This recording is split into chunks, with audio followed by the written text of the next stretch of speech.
itu yang kita jual. Itu baru beberapa bulan terakhir sih, baru beberapa bulan terakhir kita launching untuk dapur Om Crab atau Om Crab Kitchen. Setelah budidayanya sudah running oke, sudah aman, kita sudah tahu hitungan-hitungannya gitu ya. Akhirnya kita memutuskan untuk kebetulan kan istri juga bisa masak gitu ya.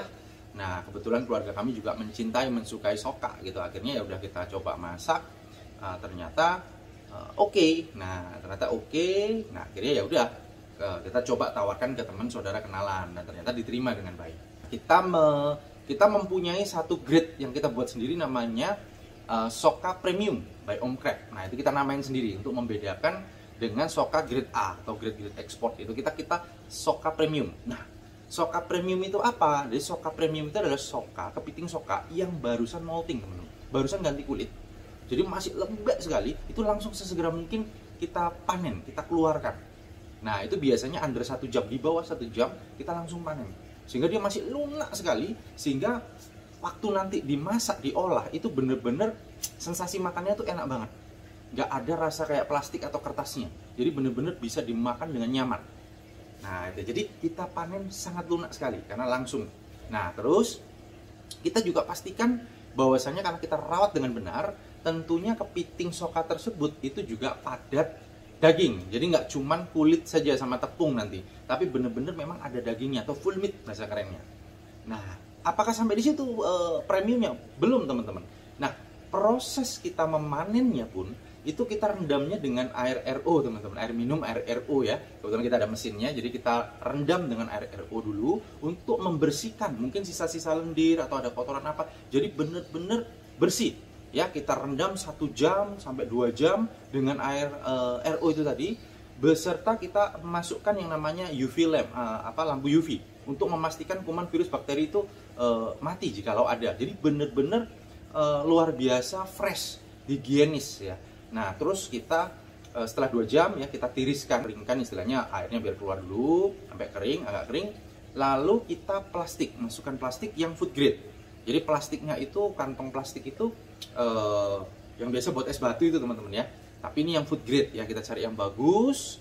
Nah, lalu kita masukkan, terus kita masukkan freezer yang khusus isinya untuk menampung Soka Premium by Om Crab di satu freezer. Dan itu pun tidak terlalu lama, paling ya cuman berapa hari itu kan kita sudah olah gitu. Jadi bener-bener super fresh banget sokanya. Makanya kita namakan Soka Premium by Om Crab. Dan itu jumlahnya nggak banyak, teman-teman. Jumlahnya nggak banyak. Nah, terus bahan-bahan untuk kita masak pun itu juga bahan-bahan terbaik. Nggak sembarangan. Jadi bener-bener bahan-bahan terbaik. Bahkan sampai nanti mungkin bisa dilihat ya, ada mungkin dimasukin nama Pak Lukman nanti atau gimana.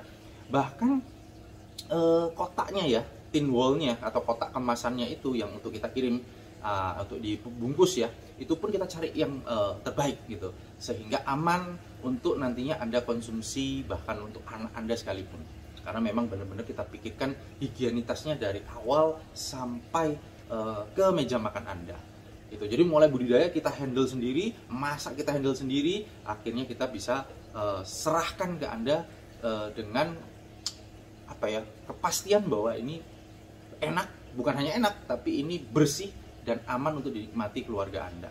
Bahkan untuk anak-anak kecil sekalipun. Karena anak saya yang 2 tahun, di bawah 2 tahun, itu juga makan soka kita gitu ya. Itulah Soka Premium by Om. Nah, sementara kita baru memasarkan masakan ini atau olahan ini di Surabaya dan sekitar. Masih belum nasional lah, masih Surabaya. Doakan teman-teman agar nanti bisa berkembang besar gitu ya. Kita sementara masih di Surabaya, itu pun masih sistem PO, teman-teman. Dan sementara ini ya, per video dibuat ini masih sistem PO, sudah PO hari Sabtu dan Minggu aja. Itu pun pengiriman makan siang. Jadi kenapa seperti itu? Karena satu, memang keterbatasan waktu. Yang kedua, memang stok kita yang premium ini terbatas. Jadi kita kita harus pastikan dulu stoknya ada, karena tidak setiap saat kita mampu menghasilkan atau memanen yang di bawah 1 jam. Seringkali kan ada aktivitas keluar atau apa ya, kecolongan, udah agak keras, kita nggak masukin, teman-teman. Itu masuk yang ke grade A, yang biasa kita jual ke teman-teman. Tapi yang kita olah sendiri di dapur kita itu harus yang premium, Soka Premium by Om Crab. Nah, itu. Jadi kita masih open PO sementara, teman-teman ya. Itu terus Nah, kendala dalam mengelola budidaya kepiting. Sejauh ini, kendala yang paling sering ya kita jumpai, kita alami itu masalah ketersediaan bibit, teman-teman. Untuk soka ya, ini khususnya ya. Jadi, seringkali untuk mendapatkan kualitas bibit yang terbaik itu sulit, teman-teman ya. Terutama kami yang di Surabaya ini kesulitan, kita lah, terutama Om Krep ini kesulitan mendapatkan bibit yang sesuai spek yang kita mau.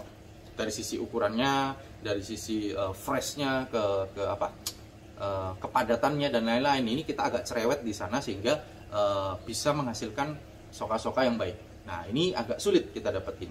Nah, itu. Tapi ya sejauh ini dengan kita punya box yang lumayan, itu kan kita bisa pada saat ada bibit bagus banyak ya kita bisa langsung masukin sebanyak mungkin. Itu teman-teman. Jadi begitu kosong ya kita masih punya stok lah. Itu apa hal yang membahagiakan dalam budidaya kepiting? Nah, serunya itu ya kita bisa makan. Kami di sini bisa makan kepiting soka sesuka kami gitu ya, sampai bosen-bosen mungkin gitu ya. Ya itu asiknya ya. Jadi kita bisa menikmati kepiting soka premium. Anak-anak itu kan kebetulan keluarga saya juga suka. Jadi makan kepiting soka itu suka banget. Jadi ya di setiap open PO kita juga ada sisihkan lebihkan untuk kita juga konsumsi setiap minggunya, teman-teman. Itu sih asiknya. Dan ya di rumah kita juga bisa memanfaatkan lahan-lahan yang tidak terpakai. Ini kan cuman lorong, lebar cuman 2,5 ya kurang lebih, panjangnya sana 4-5 meter, tapi kepotong tangga di belakang, teman-teman. Nah itu udah bisa diisi ratusan box, teman-teman ya. Di bawah ini yang filternya gitu ya. Jadi kita efektif dan efisien tempatnya. Nah terus pertanyaan selanjutnya, apa pesan kepada pemirsa jika mau budidaya kepiting? Pesan dari saya teman-teman ya, hati-hati kalau Anda lihat video ini ataupun lihat video-video YouTube yang lain atau referensi yang lain, kesannya gampang teman-teman, tapi percayalah tidak sesimpel itu, segampang itu. Jadi kalau saya boleh saran, kebetulan ada kawan-kawan yang sekarang ini enak sih, ada banyak kelas-kelas pelatihan teman-teman. Nah kebetulan ada kawan itu yang buka kelas pelatihan, jadi saran saya dalamin dulu, ikutlah pelatihan dulu. Mending Anda keluar biaya sekian juta untuk ikut pelatihan, tapi setidaknya Anda udah tahu A sampai Z. Nah setelah Anda udah tahu, oh ternyata seperti ini toh, wah ini cocok nih buat saya, silakan Anda teruskan ya untuk budidaya. Tapi ternyata setelah dibuka semua, setelah ikut pelatihan, Anda udah melihat semuanya, ternyata Anda melihatnya, waduh ini kok nggak cocok buat saya, ya udah segera move on ke budidaya lain atau bisnis yang lain. Ya semoga dari situ Anda bisa tahu dulu, baru silahkan action. Jangan cuma lihat, wah ini box gampang lah bikin gini. Waspada, sudah banyak sekali kawan-kawan yang hanya sekedar melihat, kelihatannya simple, kelihatannya gampang, ternyata dilakukan, wow tingkat kematiannya tinggi sekali. Tidak seperti ekspektasinya. Itu kalau saya boleh pesan, hati-hati, waspada ya. Mungkin sementara sampai di sini dulu.